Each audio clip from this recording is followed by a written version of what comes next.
So a little while ago, I did a video talking about how I think Loki has the Zoan type Devilfruit, presumably known as the Dragon Fruit model Nidhogg, which will most likely be a mythical Zoan fruit.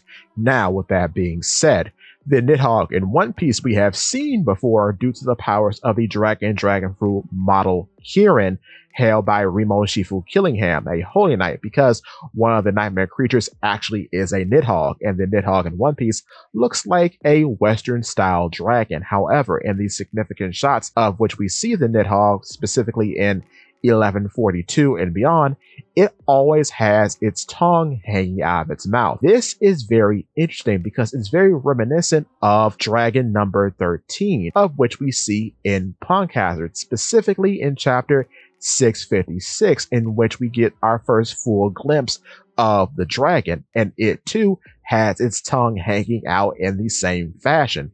This is interesting again because when we are first introduced to Loki, the man who presumably has this dragon fruit in chapter 1130, when we get a good look at his face for the first time, he too has his tongue hanging out, specifically when he claims himself to be the sun deity who will bring an end to this world. So I find that very interesting that we have this repetitious visage of these dragons and possibly dragon related characters with their tongues hanging out.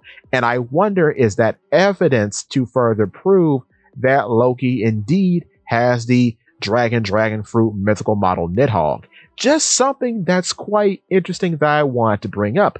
But we shall see what the future holds. With that being said, give me your thoughts and tell your friends about Polypede Works.